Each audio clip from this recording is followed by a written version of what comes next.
இருந்தால்தான் வாழ்க்கை ருசியாகும்.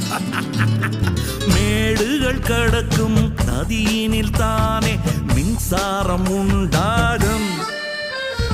காம்பினில் பசும்பால்